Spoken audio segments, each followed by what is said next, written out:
Monaco Pizza presents STP. The Steve Dangle Podcast with your hosts, Steve Dangle and Adam Wilde. But the real question is, how was Steve wrong? Referring specifically to Game 1, Washington 3, Vegas 2. The video that you posted, new from Steve Dangle, in my YouTube notifications. What game was it yesterday, Steve?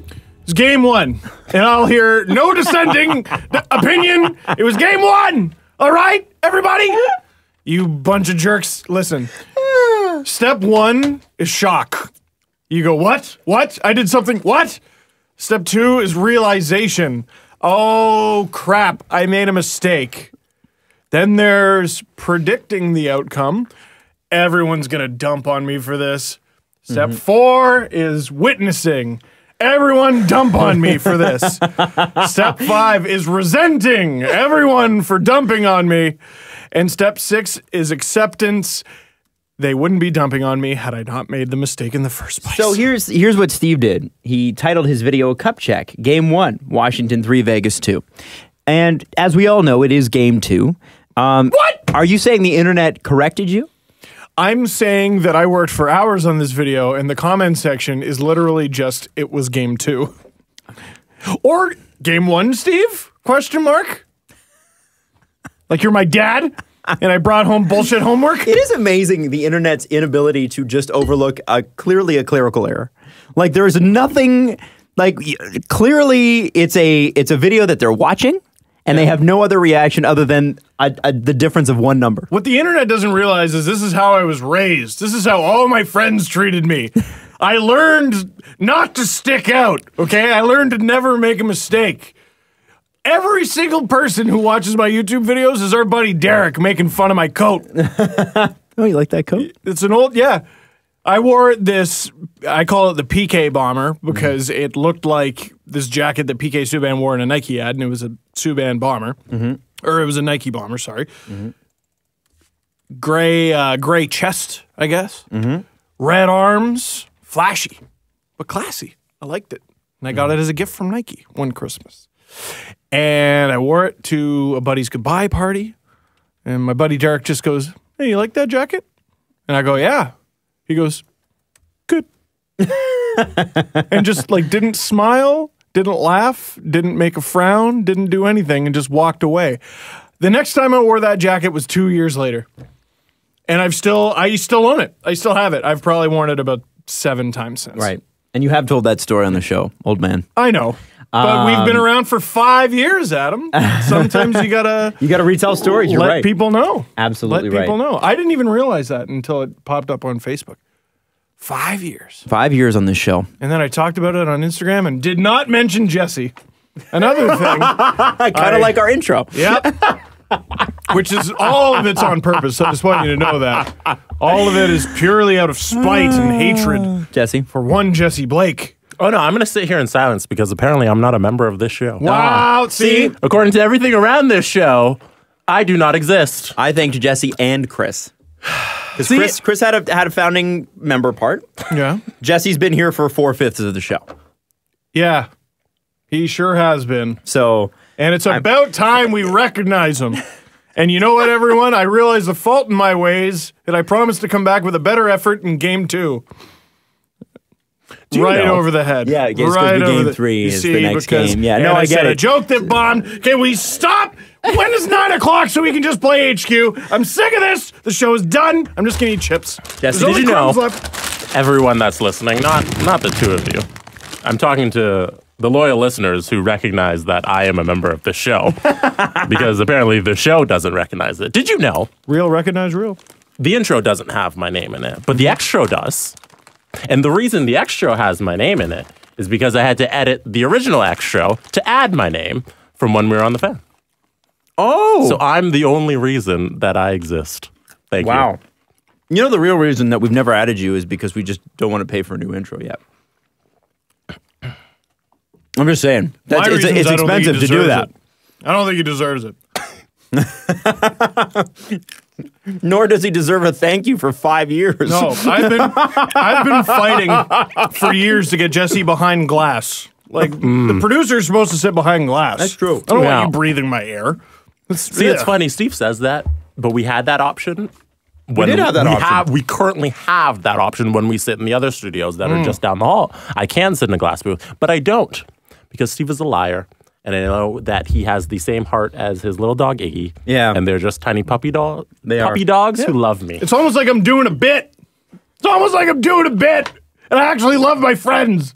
And I wish everyone would just leave me alone because I have feelings. And I'm sensitive. All right? God. Steve's had a Can't rough... I just admit that I'm sensitive on a sports show? Steve's had a Can't we rough just 24 be hours. vulnerable? Enough of this toxic masculinity, everybody. You know what's interesting is that What? Steve wants you behind glass, Jesse, but he doesn't want the power chair.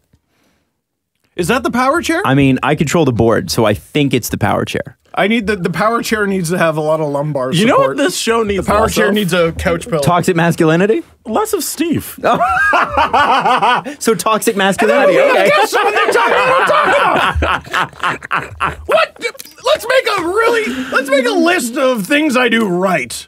People with carpal tunnel could write that list. It's nice and short. That's it. That's it. You can put it on a magnadoodle and just shake it when I prove that I don't do anything right. Nobody's disagreeing. Caps tied it. Caps did tie it. And you know what's great is all the tweets I got this morning from people going, "Oh, you guys said Brooks Orpik is bad, but he scored." That doesn't And he mean also said, what was our Corsi? Man, like, imagine if Brooks Orpik was good, how much trash he would talk. Alex Ovechkin has scored 116 goals between Brooks Orpik goals. That was from Emily Kaplan. It was the tweet of the night. Tweet of the year last night. No. What is it? Tommy Sapala has the tweet of the century. Hey, stop looking at What me. are you doing? My instinct! You can't do anything right. As usual, add my that to instincts Steve. were wrong!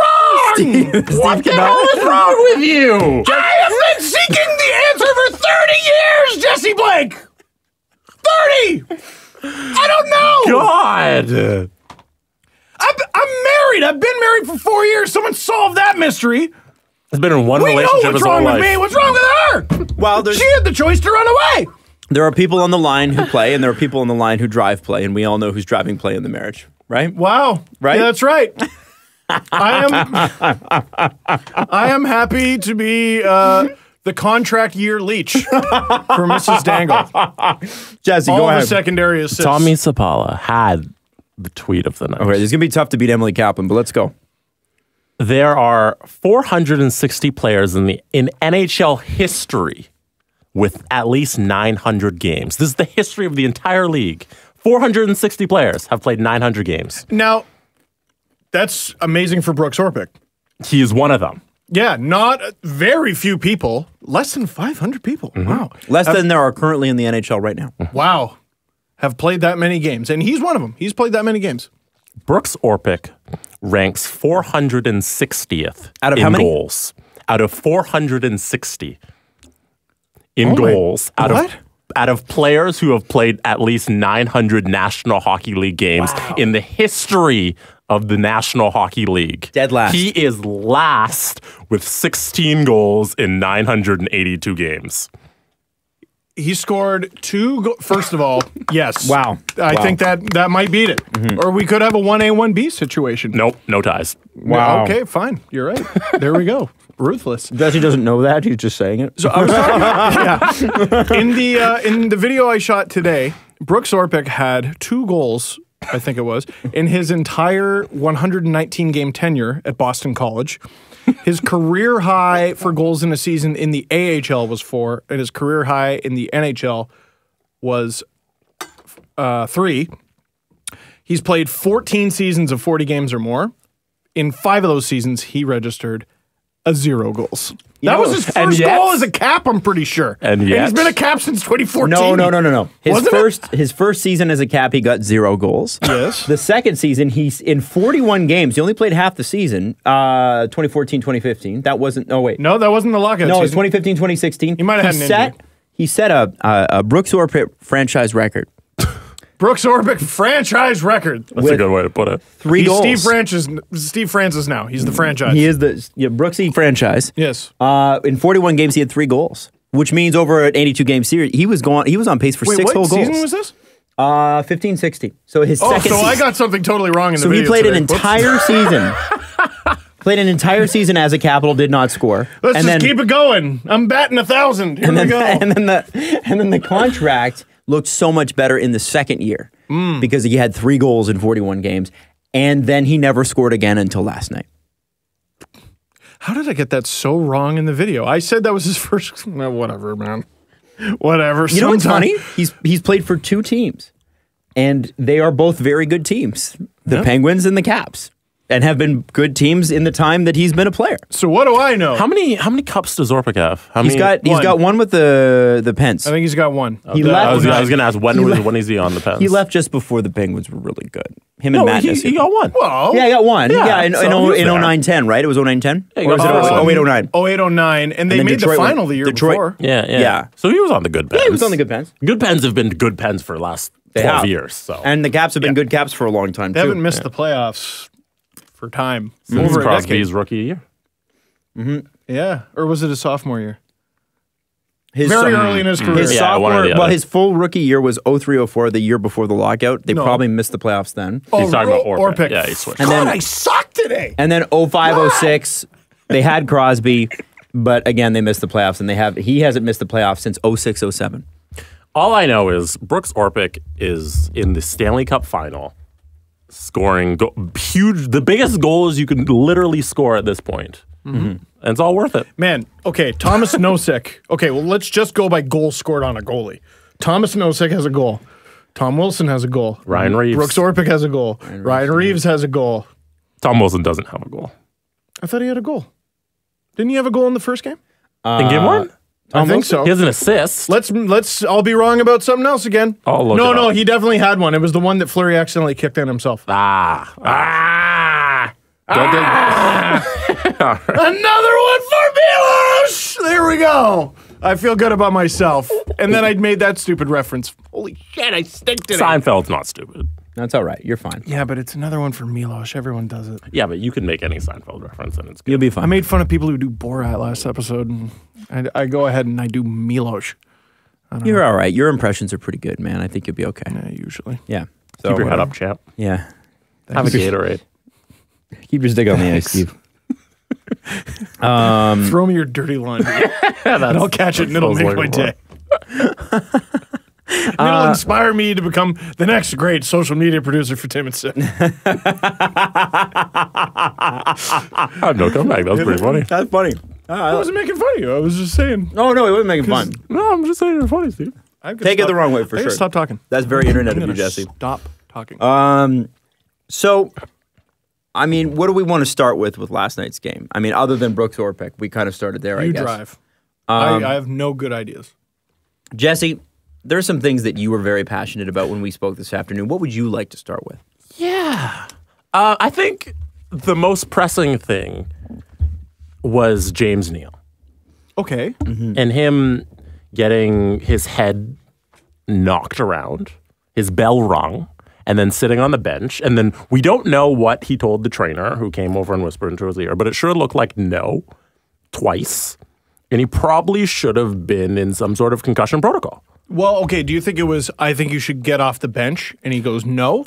Or do you think it was, is he maybe asking, like, do you see stars?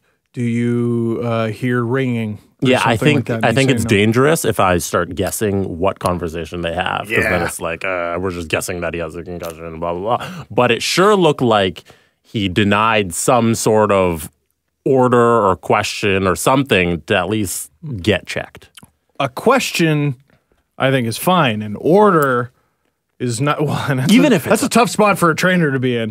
If a player tells you no, but Exactly. what do? You basically that's when Barry Trotz needs to step up and be like, all right, you're not playing. Go. You need to go. Jorgalant. Yes. Oh my God. Yeah. Oh, frig. I mean, Barry give your Trotz perspective. would be jacked if James Neal's not playing. But So we did an interesting thing on Tim and Sid this afternoon. no, you didn't. I'm kidding. It's impossible. That's actually correct. Go ahead. What did you do? We were talking about this, so we sent out this thing about, we were asking people, do you care if an NHL player goes to concussion protocol. And 43% of people said no. They don't care if a player has a concussion and they go to the quiet room and they go through concussion protocol. Wow. And that was over 2,000 people voted on that, and 43% said they don't give a shit. What does that tell us? Yeah, what do you guys take from that? Does it mean, like, do I care if it's Austin Matthews in the seventh game of the Stanley Cup Finals? Sure, I care, but I want him to be okay. Listen, that's what matters first. That's what needs to matter first, even though that would suck so hard. I think I understand where those people are coming from. I'm not necessarily saying I agree, but I think I understand where they're coming from. He's an adult making millions of dollars being given medical advice. And if he ignores it, what are you going to do? Which brings me to my take. Okay. And Jesse, I told Jesse I would have an unpopular take. Yeah. Oh, boy. And I was very interested to hear. This is going to be unpopular. There are going to be people that are upset that I'm going to say this. I'm fine with that. Say, oh, Adam, by all means, save me from the show I've had so far. At what point? Can you erase the last 15 minutes of Steve with something worse? No, because I think it's been very entertaining. No, at what point is a player responsible for their own health? Now, I understand that if you're a league, you have to take responsibility for a player. Yeah. And you have to do everything you can. And now the NHL is kicking and screaming, dragged kicking and screaming into, any sort of protocol. But now that they have it, and I'm not saying this is James Neal applicable because we really don't know. But if I'm Adam Wild, I'm number 92 for the whatevers. 69. Number 69 for the Montreal Canadiens. He said Canadiens. And Tom Wilson he said it himself. runs me from behind because Tom Wilson. And my head cracks against the glass, and I'm down. Mm-hmm. And they say, are you seeing stars? Are you seeing whatever? And even if I am, if I say no, is that then my responsibility? I mean, yeah. I think it is. Because... Dude, Colby Armstrong, who I would love to get on the show. Yeah, we got to bring him on. I've always wanted to ask him about this. When he was with the Leafs, I think the beginning of the end of him with the Leafs, and again, I've never spoken to him about this. I would love to talk to him about it. The beginning of the end with the Leafs was he was out of the lineup for a while. He came back too early, and then he was out again. The whole thing is supposedly, if I remember the story correctly, I might not be, was he basically had concussion symptoms and did not tell the team. I was told this story recently, and I think it applies. Is it a theory about wearing a helmet and having a soft head? Yes, because it overheats your brain, you see. Thanks, Randy. Anyway, no, I was told this at a soccer camp. I don't remember where. People are trying to make the team or the academy team or whatever. And basically, they just got to do a beep test, but there's no beeps, and it's just never ending. You run, and it's notorious for making athletes vomit. You run till you freaking puke. Which is not productive. And any sports scientist would tell you there's no point to it. You run till you freaking puke. So what this coach or whoever was in charge of running the drill would do is before the test, go, listen, if you need a break, if you feel yourself cramping up, if you feel like you're going to barf or you got a headache or something, go and sit on the sidelines. It's okay. You can take a break. And what they would do is every last person who took a break, you're cut. And they cut them from the team. And I wonder how much a player going, no, is competitiveness, and how much of it is them going, I don't want to lose my freaking job. Now, James Neal's not going to lose his job. How old is James Neal? 30? I think he's 1 year older than Adam and I, so he's 31. He's going to turn 31 in September. Yeah, he's an 87. He went to high school with a few friends of mine, actually, because he's from Whitby. So he's been playing like high-level competitive sports for how long? Forever. Three-quarters of his life, probably. Yeah, I would say 20 he's probably, years? 5 years old? At very least. So maybe 25 years? So this mindset, the one that you're talking about, the don't quit on the beep test mindset, that's been hammered into him for the majority of his life. How are you going to tell a guy in Game 2 of the Stanley Cup Final to go and take a break. He's also been an adult for 13 years. Yes. So that's precisely the problem, right? That's why the NHL is not supposed to give you a choice. It's supposed to be the spotter going, no, he's out. That's it. But is it like everything else in the playoffs where... Put your whistles away. I mean, Doesn't count. No rules in the here. regular season, they go, maybe we pull him from a game. But can you imagine if the NHL pulls James Neal from Game 2 of the Stanley Cup Final after he scores a goal? In a tied game, I think it was at the time. Well, That's tough. I That's think a real tough call. it's in Ontario, and this is not really a well-known fact, but if you are going for your smart serve, which is essentially your bartender's certificate. I don't want to call it a license. In order to, it's sort of a license to serve alcohol. They teach you that you. By the way, you have yours? No. Oh, Hell no. you've just been to enough bars? Good for you. No, I mean, Caprice was a bartender for years, and I've had friends that own bars and stuff like that. Right. And basically what they teach you is this. If you have a patron, let's say I'm the bartender, you're the guy who's buying drinks from me. If you keep buying doubles from me, even singles, and they're shots or they're, whatever. If I overserve you and you get in a car and drive home and kill someone, I am responsible. Yep. You are responsible. Yep. As in, you don't take full responsibility for all the things you drink. Now, when you take that, which I find funny, because I feel I'm of the mind, and I know that there are, alcoholism plays a part in this particular scenario. Yeah. But I am of the mind that as an adult, you are responsible for you. Yeah. You are the only one responsible for you. In this particular situation, and I don't know that my philosophy on that works all the time. Obviously, the Ontario government disagrees. In this particular situation with the NHL, very obviously, players they're not going to pull themselves out of games. So it's just like the drunk at the bar is not going to stop drinking. And I'm not saying the players are drunks or whatever. You know what I'm saying here? We're doing a loose... It's a very, very loose thing. Don't take this out of context. Yeah. The point is, there has to be shared responsibility. And I think right now, the majority of the responsibility is on the NHL. Yes, it should be. But I also think the players have to play a part in this. This is a partnership between the two. And I'm not saying, again, with James Neal, that he necessarily had a concussion. Yeah, we don't know James Neal out of it. Yeah, if it turns out that wasn't the case at all, it doesn't negate the discussion. No, right. The conversation is This still has the happened exact same. 1,000 times. So the conversation still is the players do bear some responsibility in this. And what's interesting in the comparison is both times you're talking about someone with impaired judgment, potentially. Someone who's drunk and someone who's... And that's why the NHL has doesn't to know play where a they part, are. right? Yeah.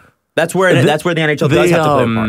UFC fighters talk about that all the time. They'll get hit in the first round, and then they'll get that concussion, and then they don't know what happens afterwards because you literally lose your memory because you're you guys ever had concussed. That's what... No, well, I mean, probably. Yeah, probably. I've banged my head a number of times. You know what? Within the past year, I should have gone to the hospital. So I have a little, I don't know what you call it, a crawl space in my garage, and we use it to, store random crap.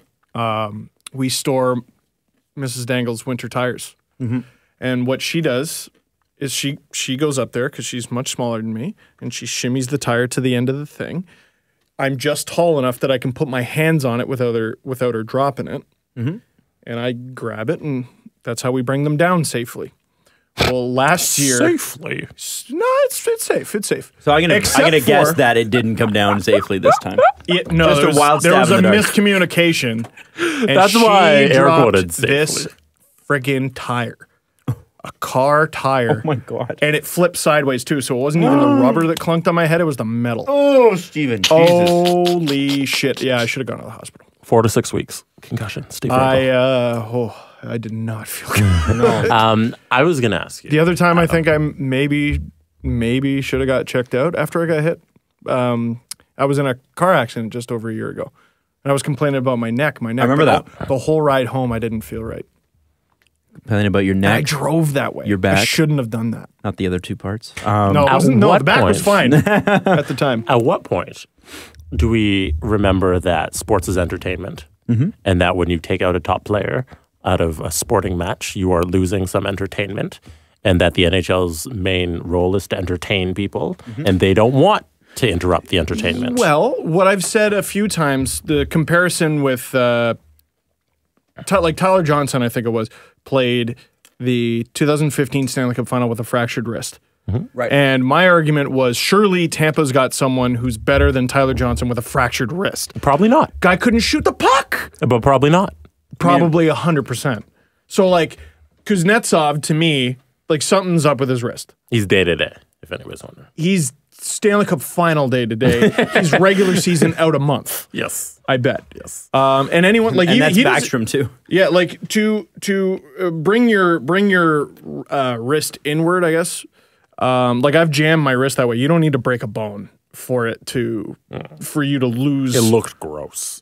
Yeah, he's probably not going to be at full strength in that wrist for at least a few months. And that's again just another complete guess. So do you let him play because he's such a great skater, but you know he can't shoot the puck the way he's able to shoot the puck? So in that same vein, so can't play the same way because he's got a wrist injury. James Neal is probably not going to be James Neal with a concussion. He might be some East Coast guy. Or he's friggin' Paul Correa and he scores overtime winner. And look what happened to Paul Correa. Look what happened to Paul doesn't Correa. remember that goal, by the way. One of the scariest things ever, and I'm amazed it's not played more often. I don't remember if it was Junior. How many times have Junior Dos Santos and Cain Velasquez fought? 2 or 3? 2. And I think it was the second one. Cain beat the tar out of friggin' Junior Dos Santos. He beat this poor man up. He beat him up for 5 rounds. 3. And it went to decision. Was it 3? They've fought 3 times, yeah. Oh, but I'm thinking it was the second one. Which one I don't went have to all the decision? results. Doesn't matter. Yeah, it doesn't They matter. fought and it went to decision. The last one was... No, right, it doesn't matter. It doesn't matter. And Tell the us. whole time I'm watching this, it's like for the final 3 or 4 rounds, Junior Dos Santos looks like a kangaroo. Like just Cain is beating the hell out of him, and you keep wondering how Junior isn't falling down. He's got no offense. He's also got no defense. He's just kind of standing there, and I don't know, Kind of like in the finish him stage. Yeah, like Mortal Kombat, and he's just sitting there swirling the whole time.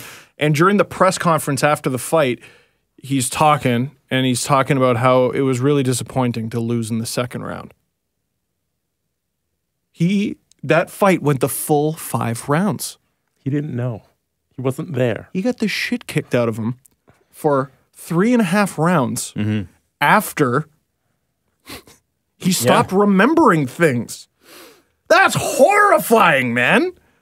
The brain, man. I'm It's a crazy surprised. thing. I'm surprised they put him in front of people. This is what he looked like, by the way. Oh, Jesse's showing us the this isn't the footage, press which we can conference. super not show you. Yeah. You can look it up. It's just bing, bing, Wow. Look bing. at his face. Right in the jaw too. Is that round 5? It's Yeah, probably this not is the even final round, 5. yeah. Jesus. It was incredible because every time he threw a punch, I'm like, how are you even able to do that? And Cain. That's the other gruesome thing about UFC. You're like, oh, they're both covered in blood. No, that's all Dos Santos' blood. It's just happened to be covering the both of them. So It's yeah, terrifying. So the original discussion. You know, in that particular case, you're right, and I think the NHL always will bear more responsibility than the players will to keep the players safe because it is their league, and you are dealing with impaired judgment. However, if you are a player and you are able to recognize those signs, that impetus is also got to be on you too. What's you got to the take line? care. You in your life. I don't care what the law says. In life, you have to look out for you. You have to. You must look after your health. And also, like, I think I know exactly what you're talking about, the scene on the bench. I think Neal was kind of messing with his jaw. So it might have been his jaw. Yeah. But you get hit in the jaw, it could be a concussion. Same thing. It could be, it's very difficult. It's a difficult decision. And, you know, with teams, right? Matthews gets hurt in the middle of the season. What were we all saying? Keep him out as long as possible. Yep. Why? Because we want him to come back at full health. For what? The playoffs. Here they are. These aren't the playoffs. These are the playoffs. The Stanley Cup Final. Mm-hmm. What's he gonna do? Sit out so he can come back for next year's?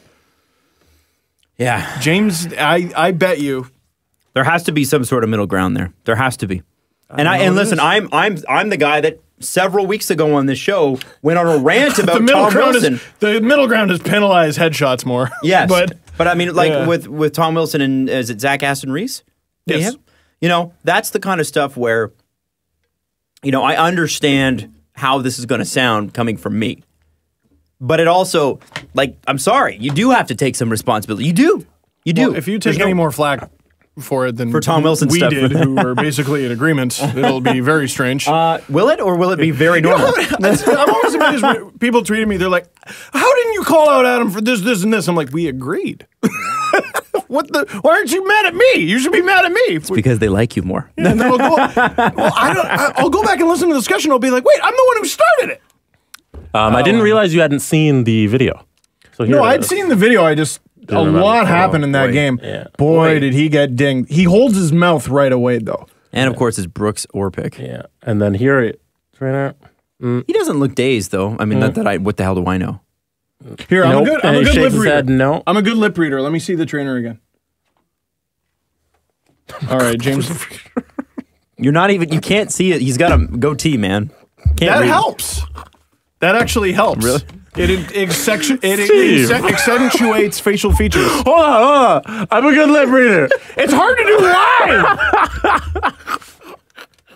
You're off the hook, Adam. I'm back to having a shitty show. You're off the hook.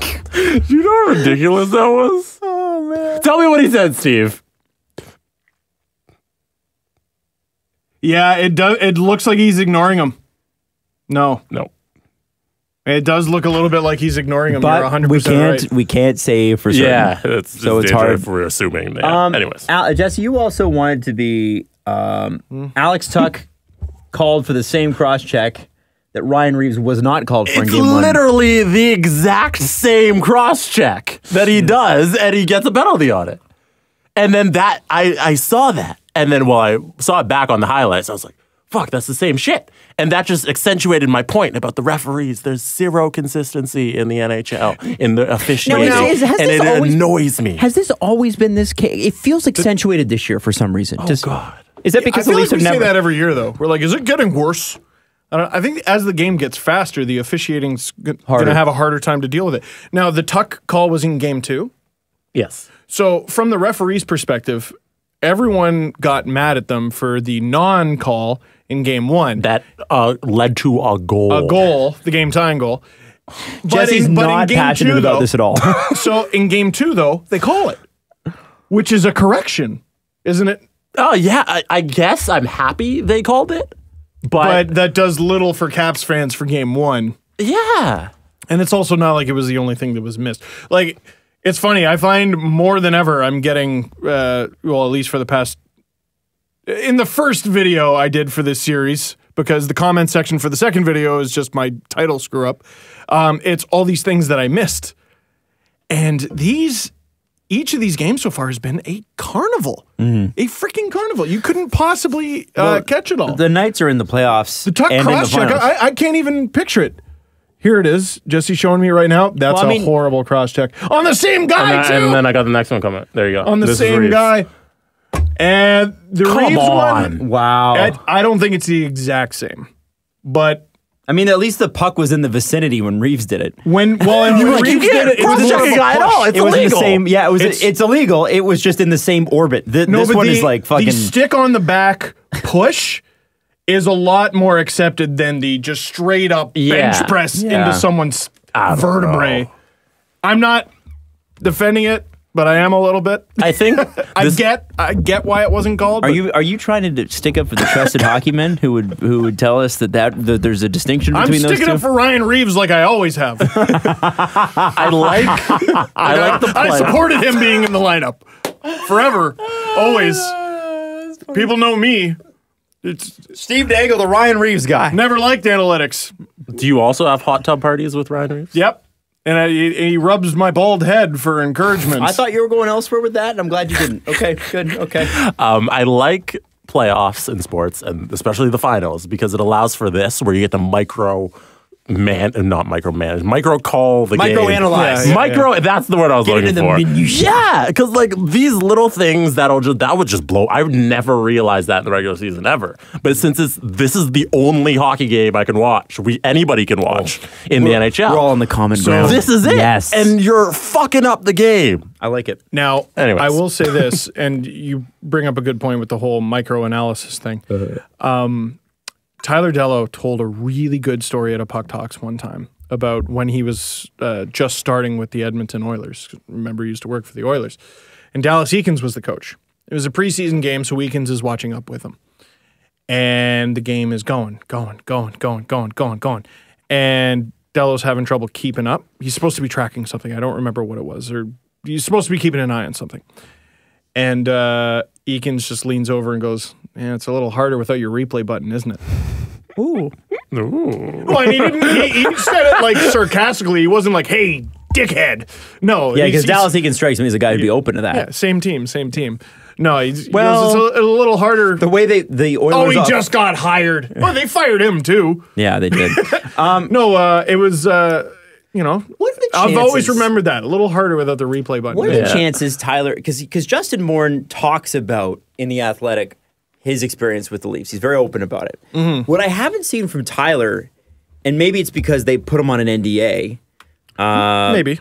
Which I mean, if you're getting fired, you probably don't sign an NDA. But I don't know if he got fired. I think that he just wasn't renewed. they didn't renew his deal. I don't know. What I would love is a book on his couple years with the Oilers.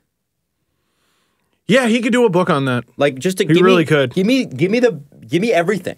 Give me like the snapshot. Remember that video we referenced that a listener sent us of Jim Benning and Cam Neely and Peter Chiarelli in the Boston room getting ready to trade Tyler Seguin. Yeah.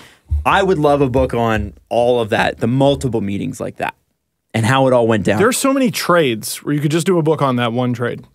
Yeah. I just would love to see what Tyler's perspective on that. I think it'd be really fascinating. I mean, in NHL, and I say that with anybody that's worked with an NHL team. If you worked there, you could probably write a book about those years that you were there. If they don't have you There's on an a lot NDA. of really interesting books that they haven't started writing yet in the NHL. I hesitate to bring this up because of Oh, this is what you hesitate to bring up. Tom Wilson, the non-interference call that people are upset about. Was this on McNabb?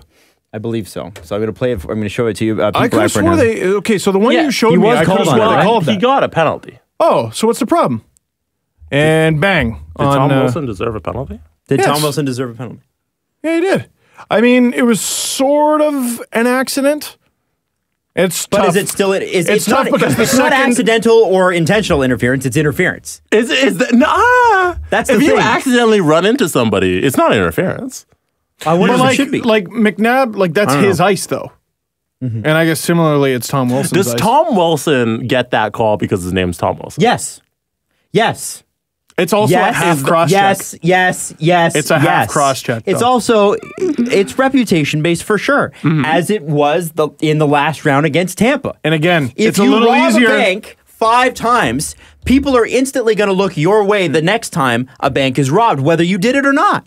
And that's on Marchessault, right? Yeah. Yeah, that was McNabb. on- Oh, was it Marchessault? No, McNabb. that's McNabb. Then he wasn't called on that one. And they were Oh, so that's probably the one he wasn't called They on. were probably watching. No, I'm almost positive he was called for that. I have the penalties up here. And it's Tom Wilson interference against Marchessault. I could have swore. Okay. That's You see what McNabb. I'm saying? See what you're saying, These Bruce? 2 games have been nuts. They've been nuts to do from memory. Okay, so I criticize the refs a lot. But one thing I always keep in the back of my mind, and I want you all to use this practice for game 3. Whenever there's a decision you feel passionate about in the game, a call or a non-call, Tweet it. Well, no, don't just, tweet it. But tweet it without looking at the don't. replay. And also ask Interesting. yourself how often, or pay attention, I guess, to how often you go, let me see the replay first. Refs don't get that. Well, I mean, they do after when they look up at the board and make a call. You're not allowed to review a call. Oh, no. Except for when you do. Yeah. But you can't. But they do. But they're not supposed to. But sometimes. But no. But a little. Hey, so tell me this, and we're going to move on from the finals for a second here. Well, for the rest of the show, actually. We're going to move on from the only NHL hockey. Gary Bettmen. And the AHL doesn't play games anymore. Gary I'm Bettman. convinced of it. So here's a clip that happened last night. I'm going to play it for you. And the reason I want to play this clip is Gary Bettmen doesn't need to talk to anybody. We're agreed on that, right? Yeah. Gary Bettmen is the commissioner of the league. His job is to make money. Yeah. And he's doing a very, very good job of making money, especially since the second lockout. Like, this league, you can hate Gary Bettmen all you want, but he's doing a good job making money, and that's why they have him there. Vegas, baby. Yep. Seattle, Vegas, baby. Yeah, well, and Seattle's feeling better and better and better about their $650 million investment. And I have to tell you, if you think the expansion rules are changing for Seattle, you're out of your mind. I like how Ron was like, "Oh, is the price maybe changing for Seattle?" And Gary's like, "All right, all right." So Gary Bettmen, Ron and Don, here's what they talk about. Oh, hang on. Yes, come in. They don't have companies. They have video. Video? You want to come in? Yes, come in. Yeah, come on in. Anyhow, Don, come on in, Gary. Yes, ask him. Here's Gary coming in. Get up on Quebec. Don wants Quebec back in the National Hockey League, and of course, Jeremy Jacobs. What do you say? I think they deserve it. I really do. And a lot of issues, logistical, otherwise. And Mr. Jacobs expressed an opinion of some skepticism, but we're not in a process right now. And he has one vote. Good, he has one vote. Well, I have a pretty good vote anyhow, and I just came to say hello to you, not to get well, all right, you're in here now. I can't believe that jacket. A beautiful jacket. Beautiful. Oh, Gary. Anyhow, all the people in Quebec, I think, Gary, you can't say it. They've been very good. They've keeping their mouth shut. They're very smart. 18,000 people, and they will support a team. They got a brand new building, and I think they should be in consideration for sure. I think his popularity just went up in Quebec, which is fantastic. And even the World Cup, Gary, they were so good. One last thing, the icebreaker here. Now, Jesse, thank you for pulling that clip. No problem. Gary Bettmen, one thing he does that just makes me nauseous is the deflection. So good. He butters up Ron every time. He delays. He knows he's on television. They only got X amount of time. If I stall for long enough, I could take out one of the questions. It's like being a politician, right? It's genius. Absolutely. That's a great jacket. You're telling Don Cherry he's wearing a great jacket. Oh, it's wow. You know, Don Cherry, for all his faults, and he has many, there's something sometimes beautiful about an old man who just does not care. And he doesn't care. Bring the commissioner on. I'm going to bring in Quebec. What's he got to lose? Absolutely nothing. If they fire him tomorrow, he's got so much money. His ratings are sky high. Like, this is what's going to get me fired. F you. Let's talk about Quebec. It's like they got a new building. You going to give it to him or what, you schmuck? It's literally what happened. Yeah. Like, that sounds like a joke, but that's literally the conversation that happened. I mean, it's a little more harsh. No. But barely. But barely. Yes. Barely. It was an old man going, hey, give it to him, you piece of crap. My favorite part was Don going, well, I got to vote too. I got to vote too. And he doesn't, but he does. I don't think, have we read Jeremy Jacobs' quote on Quebec? We haven't, but basically. I have it here if you want me to read it verbatim. Sorry, I didn't know you had it. So, it's like you're a good producer. Yeah, Jacobs, shout out Jesse. Last week at a scrum in Boston, I think he was at a charity event, somebody asked him about Quebec City and the viability of the market. And he said, Quebec is challenged. I'm going to put it nicely. They are challenged. Look at the income base and the population base, and there probably isn't a smaller market. So they're going to really have to distinguish themselves in some other way, I would think.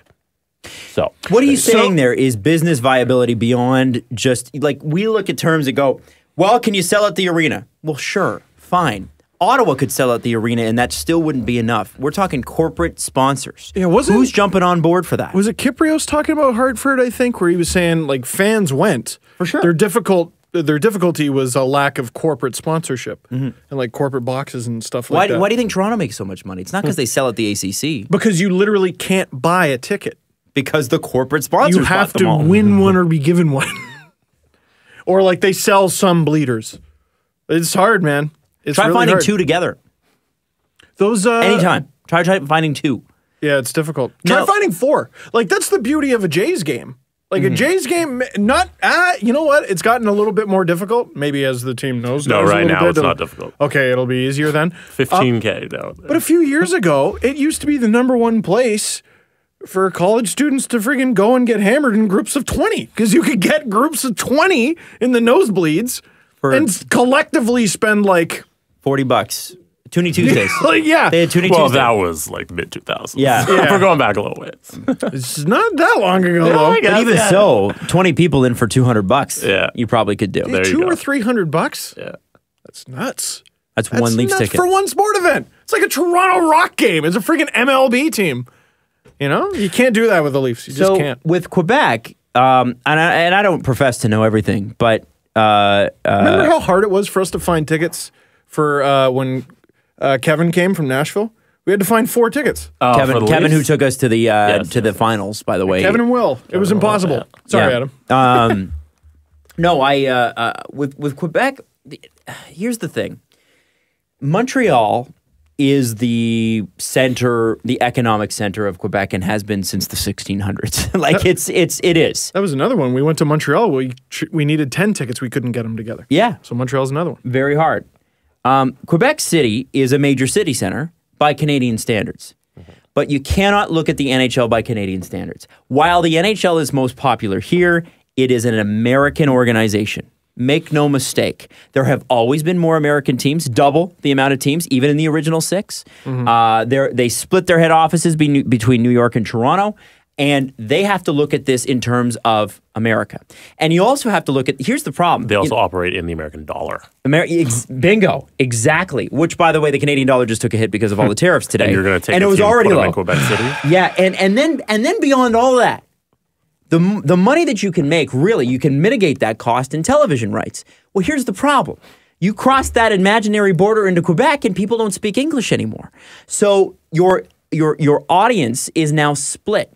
And you can't sell, because they'll sell the rights in English and they'll sell the rights in French. You can't sell cross-platform ads because you got to have a French ad and an English ad. So that's also part of the problem. So like TVA would get the French rights probably, Or RDS. or RDS, and then it would be either Sportsnet or TSN that would get. Yeah, that would get Rogers is with TVA, aren't they? Yeah, so it would probably be maybe the TSN would get the local games, and then the national games would be Sportsnet. It doesn't matter. It's a split Sorry, audience, semantics, my bad. which Regardless, ruins the number. It's the same reason the Raptors never get a national basketball, like a nationally televised game. And so imagine you have the Raptors issue, which is they never get a nationally televised game because the NBA is not making any money off the Canadian rights. Imagine it's in Canada and not in English. So what you need in Quebec... How stoked was the NBA that the Raptors got swept? Oh, super jacked.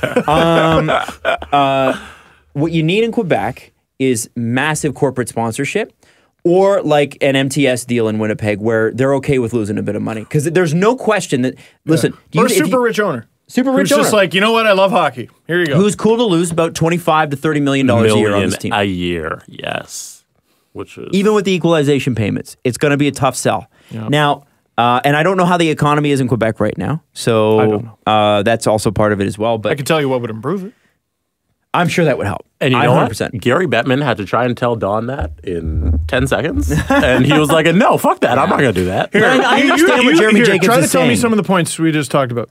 So Quebec's not... really you a know, I think those people You know, they are gonna don't- vote. Visors, you know. They just don't have the corporate backing. The people in and it's Quebec, not- they love hockey. They walk around with their visors.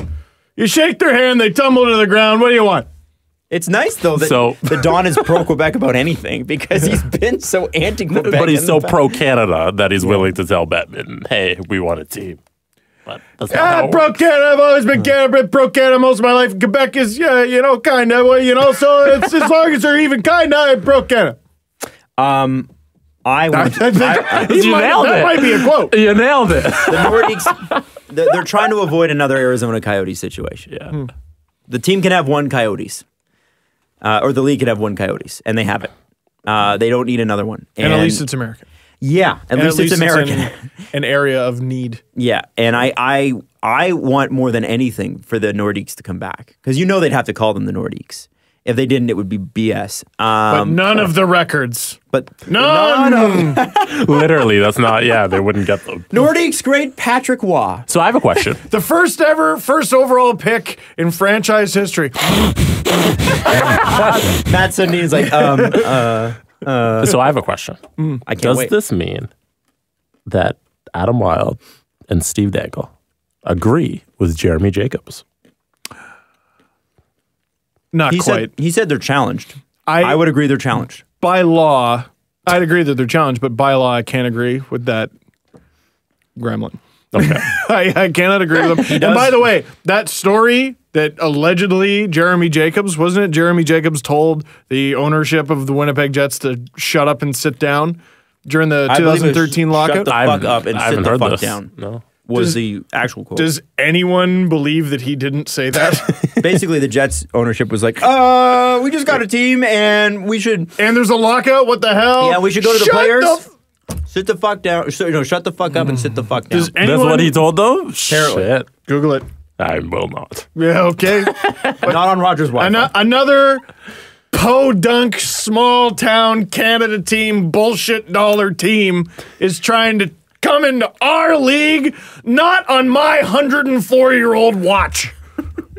Or however old Jeremy Jacobs Can you shoot is. your guns in the air like the Texas billionaire from The Simpsons? He's a combination of really Mr. Burns Yosemite Sam? and the Texas millionaire. Is he Yosemite Sam? No, With the yeah. big- No. You're not getting a team, Texas, you varmint. Isn't that Yosemite Sam? I don't know. No, Adam, there were two different Southern stereotypes here. They're the same stereotype. No, very different. One is a white collar Southern stereotype. The other, Yosemite Sam, is a very blue collar man.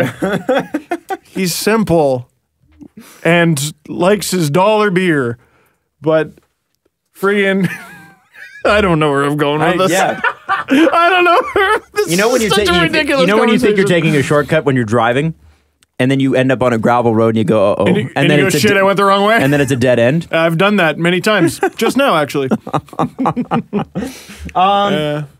So What a we've show. also, and I think this is important, we've also found somebody with worse taste in food than Travis Yost. Oh my God. So let me This is the most fun thing of today. So an article was done on Don Cherry and the stuff Just- that we don't see. Just when you were like, Don, you're right.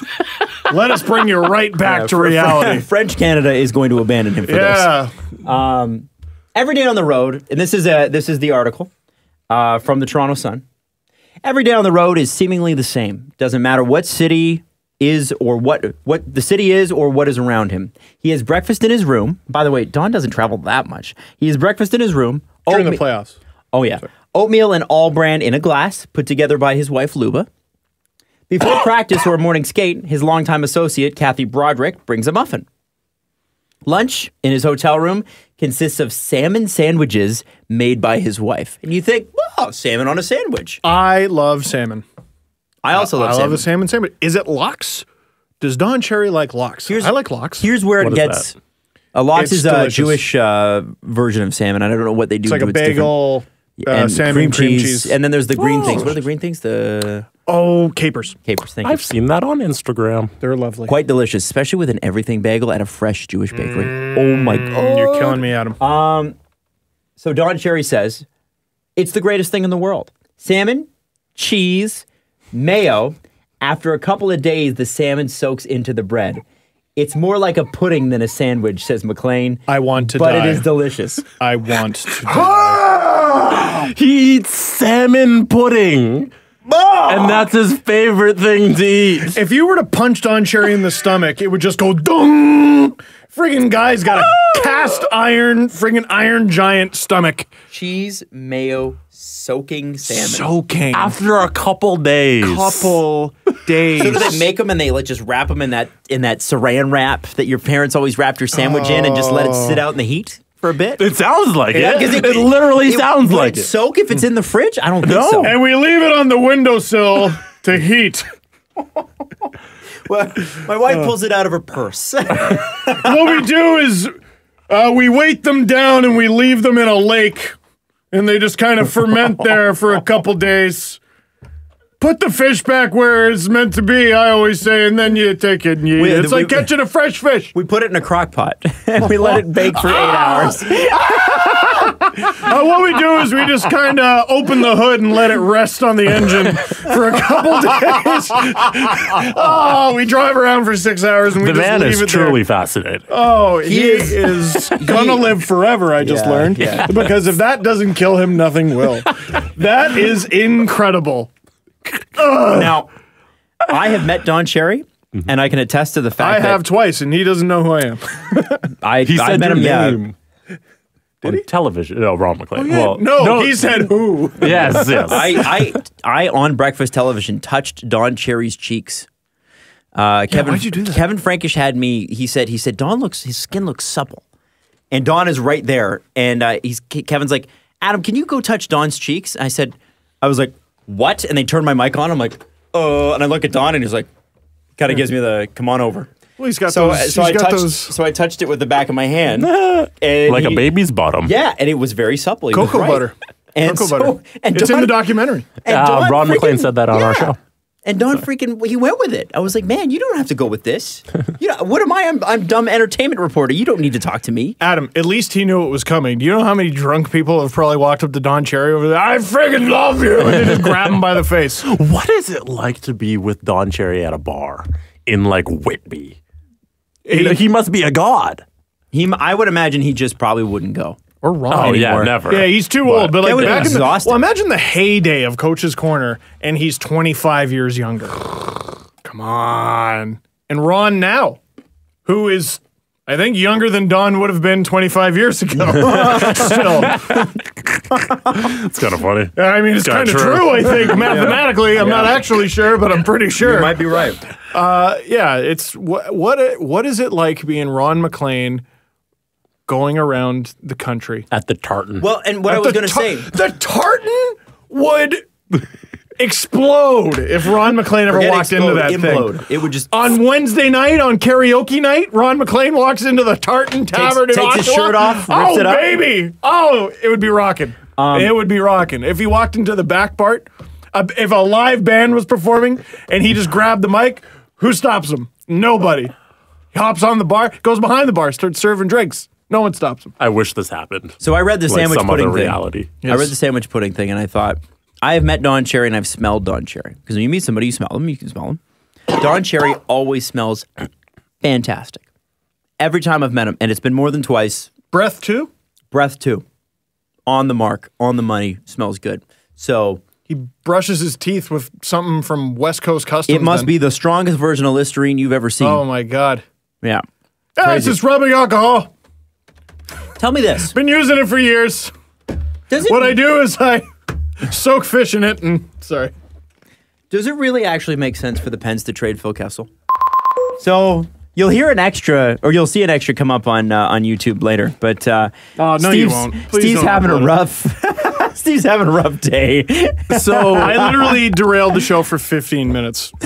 no, about 21 30. actually. Because like what was it, 5 minutes to 9? Oh, I was yeah, like, so it's almost half an hour. we gotta do this No, thing no, by no. Yeah, Steve. it was about 5 minutes to 9. 8:57, I'll say. So 25 minutes. I was like, Let's half an play hour. HQ live on the show, and it was so bad. So bad. Choose your own adventure. We Phil could have been Kessel, talking about the HQ. Bryan Colangelo thing the whole time. Yeah, And now I'm tired. I don't even want to record anymore. I messed up so hard. I'm so sorry. it's okay, man. It's so bad.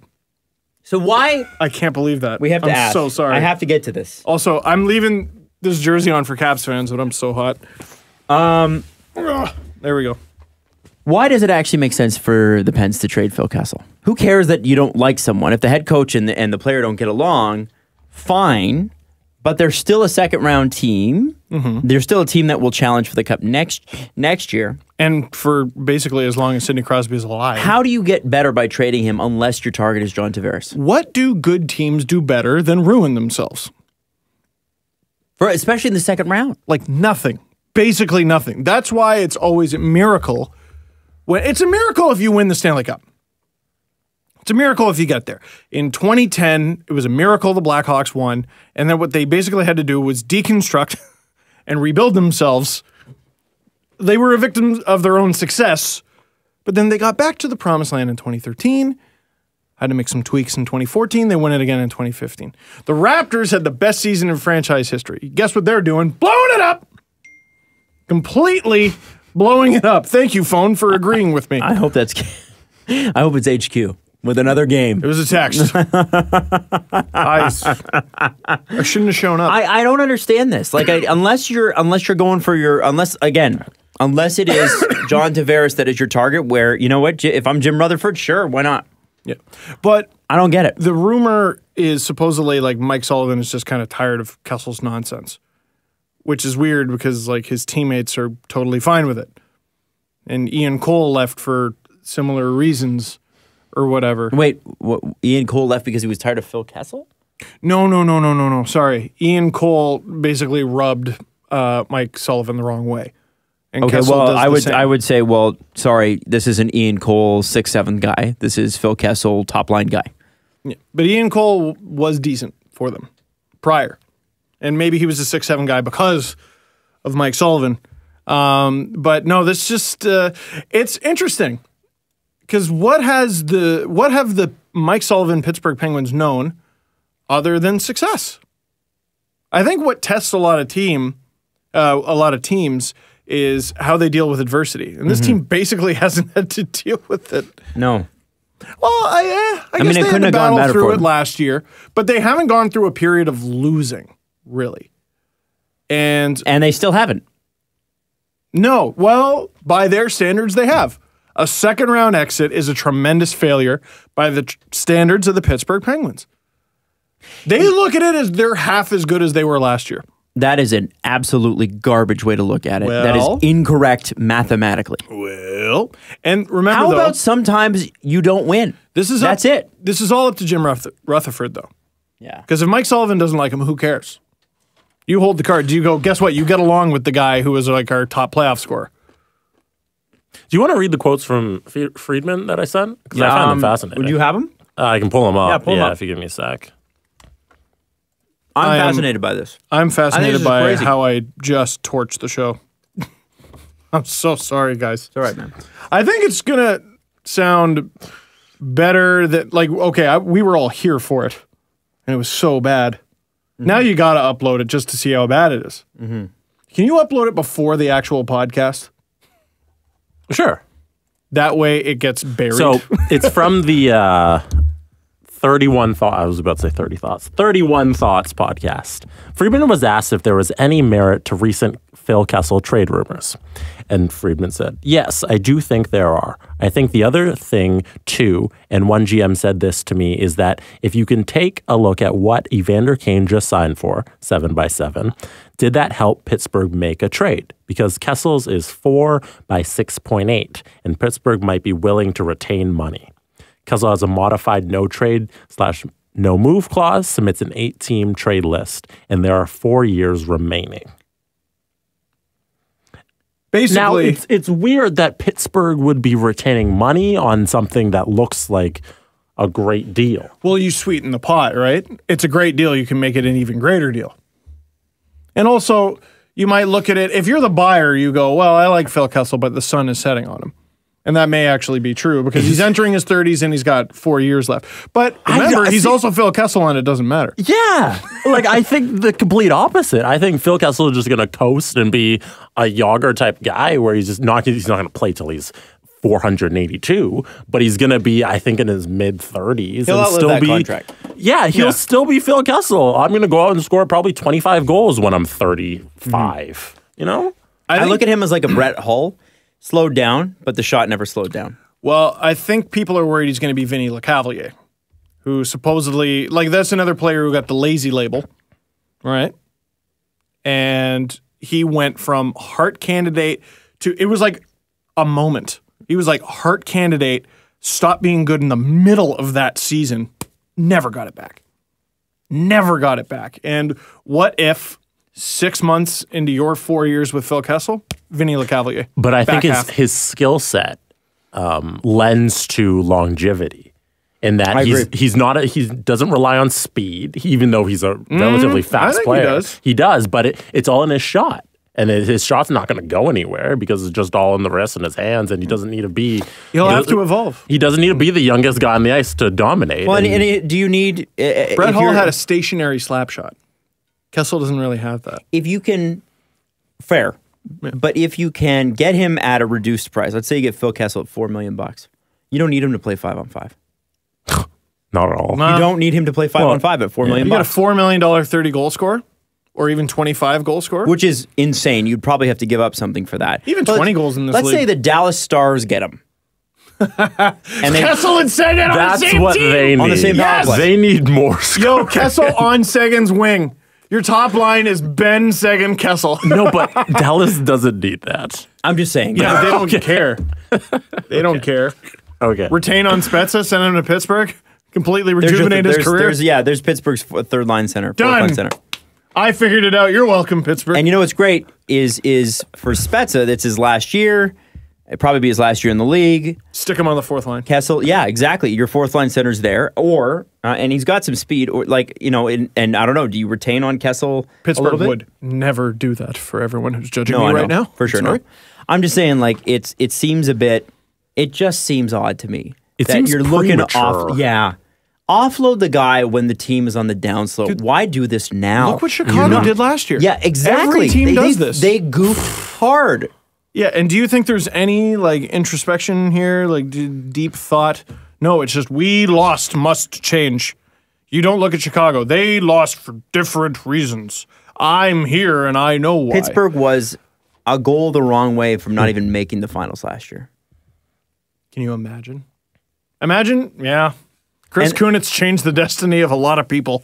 I just find it funny that I really do. I find it funny that they'd be looking to trade unless the target and they know they can get him is Tavares. Yeah. Because if you're going to trade him, you better get Tavares. Because if you don't, tell me how you're better. Yeah, but Edmonton kind of tried a similar strategy where they dumped cap in Hall and Eberle. And they're like, well, yeah, we got the worst player, but what we actually traded for was cap space. And how'd that work out for them? If that's your plan, you better not miss. Does Kessel have a no trade? Yes. Partial. The thing I just read. Oh, sorry, partial. It was partial. He submits an 8-team trade list. I'm just going to say if he didn't, Edmonton might be a good, since they're so looking forward to offloading Oscar Klefbom, the Penguins could definitely use a guy like that. But not to be, I don't think. The narrative just bothers me in that Pittsburgh needs to offload one of their Well, best I wonder, goal too, scorers. if it's perpetuated by the guy. Sense. We know what radio is like there, right? Yeah. I wonder, it's the same, Boston with Tuukka Rask. I wonder if it's being perpetuated by the people who are like, let's find something wrong. In the same way that Mark Madden was like, you gotta trade Malkin for the Penguins to get better. The writers did kind of start it. I think that's what's going on here. It's like Nylander being traded. I saw another stupid rumor of him being traded for Hanifin yesterday. What a joke. Come on. Because Marner had a good 4 months.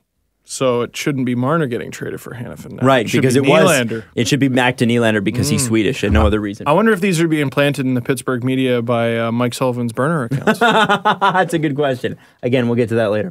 Later, it's 9:31. Detroit wants... I got us in this mess, you're right. Detroit wants to keep Mike Green in Detroit. Good.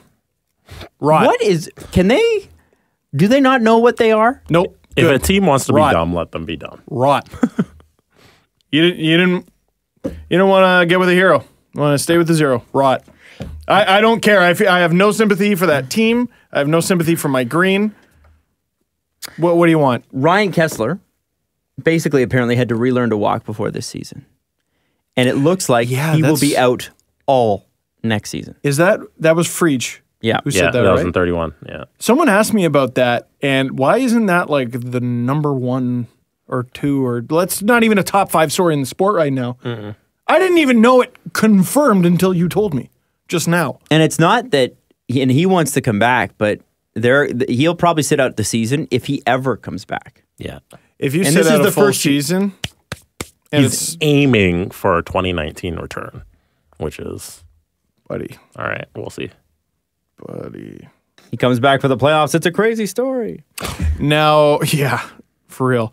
Now the Ducks, I assume, would be exhumed of his LTA. cap hit. Yeah. Insurance. Which is good for them. That's not a team who can handle that. Because they got to pay him. Or is it through insurance you were just saying? Well, I don't We know. don't know. Well, Jesse, we don't know if that contract's insured. If it is, they still have to pay him partial. Remember, insurance isn't going to cover that all. Because what was the Clarkson and who was he flipped for? For some reason, Horton. for 'Cause some one reason, was Columbus insured and didn't one- frickin' insure it. Yeah. And I don't know how that works. Clarkson was insured. So that's why. Because the Leafs are smart. Yeah. And because whoever signed that Columbus deal is a dummy. How do you not insure a contract? Was especially it Yarmo in be there?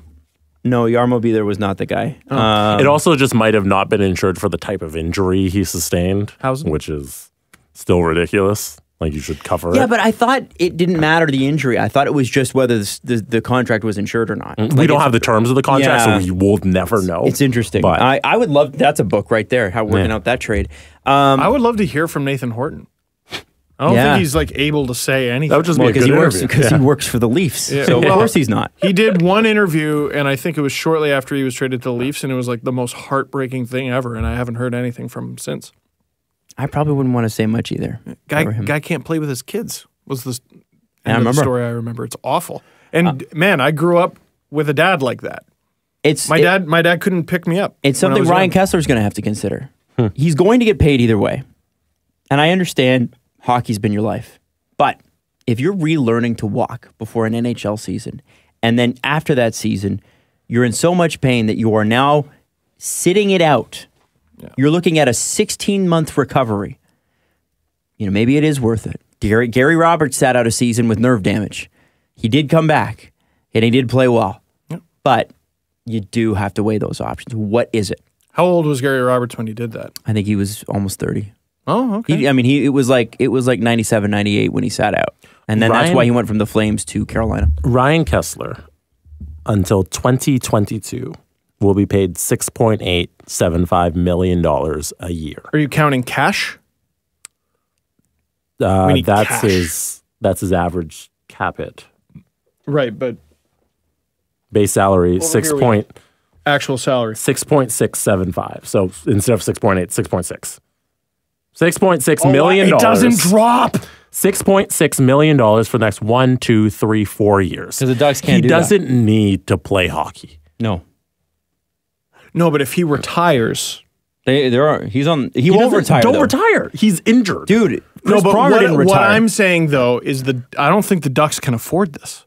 Well, yeah, he'll end up in Arizona. That's not his concern. His concern is I'm going to get my money and I'm injured, so I'm just going to sit and not do this thing that might destroy my life. No, of course. But what made Datsuk so attractive to the Coyotes was it was all cap hit, no money. This is money. So they'll have to retain on him. I don't know. Unless it's being paid by insurance. Yeah, and I guess maybe I am missing the point. The point is this guy needs to look after himself. That's horrible. Mm-hmm. I had no idea he was hurt that badly. Yeah, I don't think anybody did. And you know, when the day that contract was signed, which by the way was a full season before it kicked in. I want to say it was like the day before Justin Bourne came on our show. It was. Even then, it looked like he's a little old for a contract like that. It was a bad deal. It was a bad deal. And is it a bad deal just because he got hurt? No, because he was playing. No, decent. man, it was a bad deal the day it was signed. It was a deal that you were gonna regret the last 2 or 3 years at least. I'm sorry, there's no other way around it. The answer's 4, but for tragic reasons. That sucks. Which sucks. That does suck. So what is the injury? It's a hip thing. I don't know exactly what it is. Yeah, which is the hinge of your body. Yeah, take it from me. Rather quietly, the Leafs have relinquished rights on 3 picks from the 2016 draft. Who were they all? So we've got... I know 2 of them. Keaton Middleton. Yes, big. I'm pulling up Jeff Fayette's Twitter here. Nicholas Mattinen. Big. And Walker.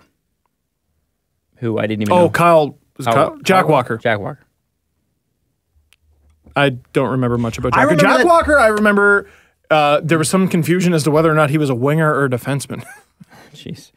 And he was a late round. I remember at the time people were going, wow, what a disappointing draft for the Leafs after Matthews. Mm-hmm. Turns out it was. Or it's starting to be. Well, funny. I think they've relinquished rights to a player from at least one player from almost every draft. But you've got here's what looks good. Korshkov might be okay. Grunstrom looks good. And who knows what you got with Wool, but that's about it. Yeah. 3 players from one draft is interesting. And that was they had a lot of picks. And that was the draft where it was like, well, they got a lot of picks. They got to make them. The worst was I was looking at Ian Tulloch's timeline. Writes for LeafsNation.com, and he went through. He said who the Leafs should have drafted, but it wasn't just retrospect. It was at the time. I said they should have got this guy, this guy, this guy, and it would have just been rock star, rock star, rock star. Like he would have nailed it, nailed it, nailed it. So when you tell me, Mark Hunter, Super Scout, whatever, here's what you got to Google right now. Sham Sharon. ShamSharron. It's Cam Sharon, but they put Sham Sharon. So basically, it was this thing Canucks Army did years ago. They put the Canucks draft record Against the potato. up against an algorithm. And it was, Jesse's going to look it up right now. I don't remember exactly what the algorithm was, but it was basically the highest scoring major junior player available. So they put themselves at a severe disadvantage because you can't draft anyone from Finland, can't draft anyone from Sweden, you can't draft anyone in the USHL or college or any of that. It's just the highest scoring major junior player. And they did it like over the course of a decade. What would Sham Sharon have got and what did the Canucks actually get? The algorithm destroyed the Canucks. Destroyed. And I think they did, I want to say they did 10 drafts or something. And over the course, the Canucks might have won 2. Like in comparison. They just got destroyed. Now, Middleton, was he a Hunter pick? I don't know. Walker, was he a Hunter pick? I don't know. But he was the head of the staff. Montanen? Big boy. London. Big boy, London. And who knows? He's going to go back in the draft, watch him go back in, take this as a kick up the ass and become a superstar and score the Stanley Cup winning goal against the Leafs. Because everyone hates the Leafs. Ryan Callahan will be out 5 months with a bad shoulder. So he's going to miss, if everything goes to plan after this surgery, he will still not come back till November. Wow. Yeah. That is so bad. So that's if everything goes to plan. That's if everything goes to plan. If everything doesn't go to plan, he'd be lucky to get back by Christmas. And he was mostly 4th line role this year, so it may have been bugging him the whole time. Oh boy. And lastly, did Bryan Colangelo do it, or was it his wife? Oh my God, this is my new favorite thing. So Colangelo swears, okay, so you all know the story, right? You must.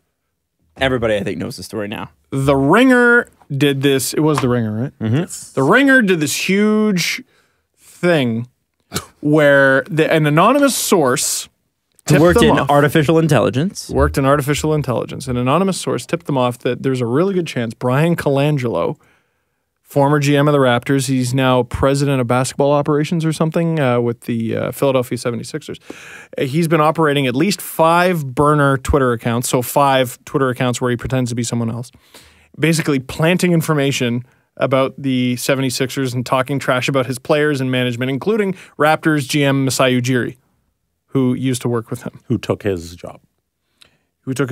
So Colangelo does manage one of them, and he admitted this to the person who wrote the report. He swears up and down, though, that all the accounts don't belong to him. So the way the story goes, you must read it. Literally type in Bryan Colangelo burner. Just type in his name. Bryan Colangelo, it should be the top Google result. Seriously, it's one of the best sports stories I've ever read. It's like 2,000 or 3,000 words, and I couldn't put it down. It was a bag of Lays. Couldn't eat just one. And so what the reporter did was they took 2 accounts to him, and they mentioned the 2 accounts and said, do these belong to you? There was a very specific reason why they only mentioned 2 accounts. The day the reporter went to the 76ers with this, bang, bang, bang, bang, bang. All 5 accounts go dark. They go offline, or they went private. So Colangelo denies this up and down. He says he was set up. And then there was a thing today. The plot thickened because a lot of people were like, well, this is so uncharacteristic of Bryan Colangelo. Why on earth would he do this? Like, I was tweeting a joke like, okay, you're Bryan Colangelo. You got a watch that costs more than most cars. You got this tailored suit. You're on a private jet. Literally everything. You have big collars that you go on Twitter and defend with your fake accounts. Don Cherry style collars. Yeah. Collars fine, move on. Yeah. Find a new slant, he said. It, yeah. So you got everything in the world, but first, this guy dissed my collars, and I'm going to get on Twitter and from my burner account. It doesn't make sense. It doesn't make sense. Yeah. So the plot thickened today where people discovered that. So when you try to reset the password, the phone number comes up. Mm-hmm. If you have a phone attached to your Twitter account and you try and reset your password, you'll have a thing and it'll be like, hey, we sent a text to this phone. Can you type in this verification number? And then they'll show the last 2 digits. Be like, hey, we sent it to this phone number. Here are the last 2 digits of the phone number. If this is you, it'll be to your phone. And they basically found out that the last 2 digits of all 5 accounts matches the last 2 digits of Bryan Colangelo's wife's phone.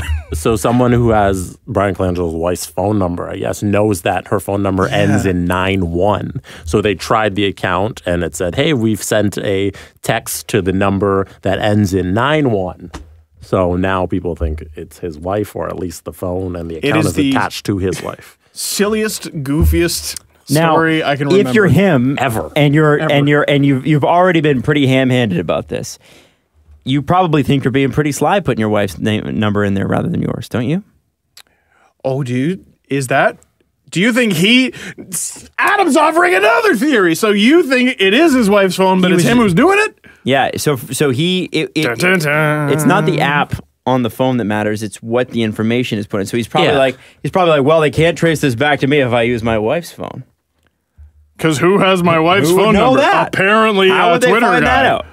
Can't use my phone because it's registered to me, but my wife, that's... And everyone who thinks we're making a big deal of this, like... No, I don't think anybody's going to question this. This man will probably never work in professional sports ever again in his entire life. You think it's ruined because of this? It's done. If this turns out to be him and not someone with the craziest elaborate scheme in his entire life, he will never work in professional sports. He ruined his career with with fake Twitter accounts. So it wasn't it's the most ridiculous story we've ever seen. It wasn't just going after people who made fun of his collar.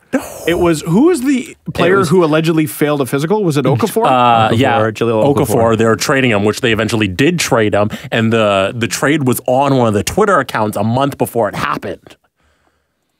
And was Noel as well, or Noel? Joel Embiid? No. There was a Noel. Last name. Noel. Yeah. He's got 2 names that sound the same. I'm trying to remember. Anyway, his last name is Noel.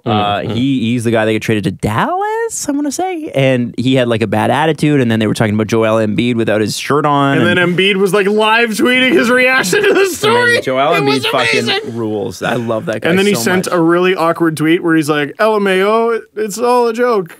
I don't believe it.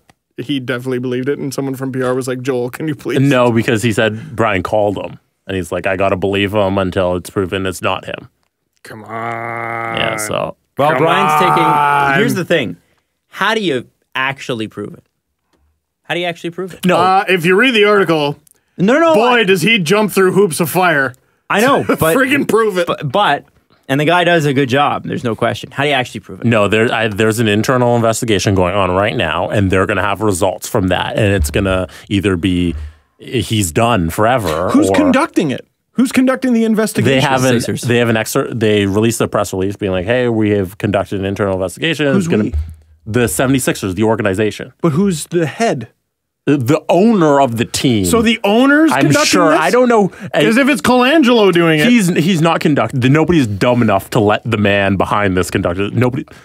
Come on. No, professional sports would like to disagree with you. They would hire somebody from outside. If I'm the owner, here's the thing. If I'm the owner and that's hanging over my president's head, I either want him exonerated or I want him gone. So it's in the owner's best interest to have a third party come in and prove decisively one way or the other, because I either got to fire this guy or I got to keep this guy, because either way, if I leave it, his credibility's shot. If I fire him and it's not him, then he can sue me.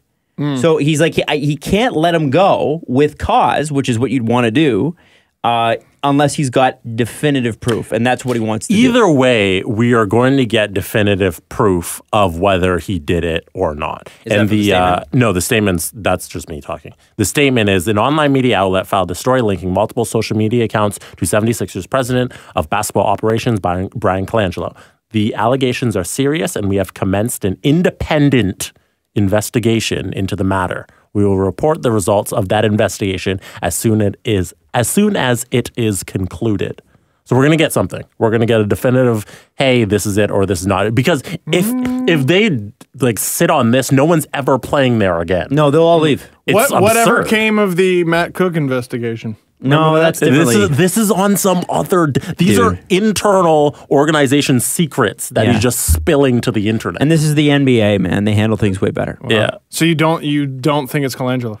No, if it's not, that's way more fun. I 100% think it is. And I think he's done in basketball forever. Sorry, conducting the investigation. No, it's an independent investigation. Adam Silver, dude, it's not Gary Bettman. What are you arguing right now? Man, remember, I was raised on NHL standards. They're not as good. But listen to this. Adam Silver is very good. Yeah. He's the guy that got the racist owner kicked out of the league. So wait, this is Silver who said this? Or this is the 76ers saying... I just don't trust them. They're going to conduct an external, independent investigation into the matter. Okay. And you don't believe that they're going to conduct an investigation. No, we're going to protect the guy with the 5 Twitter accounts. We're going to protect the guy who's spilling organizational secrets to the internet. No, let's not fight. Let's all play HQ. They're going to protect their profit lines, man. They're going to protect their profit lines. Having him there and not having proven it one way or the other is bad for the organization. Thank you. Be very, very careful what you put into the world. If you think you have this crazy secret identity, I promise you, you don't. You don't. You don't. You don't. Let's just say I've gotten certain tweets, bad tweets, and I was like, let's take a gander at who this might be. You wouldn't believe how incredibly easy it is to find out everything there is to know about you. I've had people message me that really shouldn't have messaged me and say nasty things to me. And I have to tell you, man, it's and I'm not going to air it out, but you're a screen grab away. Mm-hmm. Mm-hmm. You are a screen grab away at all moments. So, we've all said things online we regret. We've all done it. My point to you is, from this moment on, think about it. Mm-hmm. Mm-hmm. Try to change it now. I'm going to be this try to limit the damage. Secret guy, secret identity. Mm-hmm. No, you're not. Mm-mm.